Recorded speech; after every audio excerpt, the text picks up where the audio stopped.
আর একটা বাচ্চার আশঙ্কা, খুবই আশঙ্কাজনক অবস্থা। বুঝলেন, ইদ্রিস মারা গেছে। হ্যাঁ, ইদ্রিস। বয়স আনুমানিক কত হবে? পারিবারিক বলতে গেলে এগুলো সব আমাদের এলাকারই, তো আমাদের এলাকারই প্রতিবেশী, আশপাশের প্রতিবেশী। আমাদের এখানে তো বাইরের মানুষ খুব কম চলাফেরা করে, আমাদের এলাকার মানুষ, স্থানীয় মানুষ বেশি চলাফেরা করে অটোতে।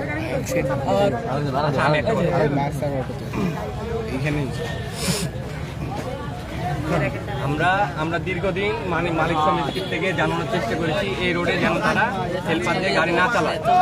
তারপরেও তারা হেলপার দিয়ে গাড়ি চালায় এবং নিরহ জনগণকে হত্যা করে।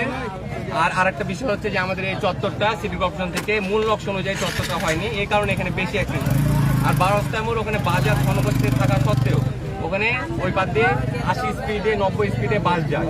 আর বাস যদিও যায়, বাসের ড্রাইভার বাস চালায় না, চালায় হলো হেল্পার। কানে হেডফোন থাকে এবং তারা নেশা করে গাড়ি চালায়। আর তারা আমাদের কখনো কোনো কথা শোনেনি। মালিক সমিতি এই পর্যন্ত কেউ আসেনি, ঊর্ধ্বতন কোনো কর্মকর্তা এই পর্যন্ত এই জনগণকে শান্ত করার জন্য কেউ এখন আসেনি। আমরা এটার দাবি জানাই এবং আমরা প্রতিবাদ জানাই এবং আমরা চাই যে অতি দ্রুত একটা ব্যবস্থা নেওয়া হোক। আইন শৃঙ্খলাকে আমরা দৃষ্টি আকর্ষণ করছি, যে ডিসি মহোদয়কে, এসি মহোদয়কে দৃষ্টি আকর্ষণ করছি যে এখানে অতি দ্রুত একটা ব্যবস্থা নেওয়া হোক।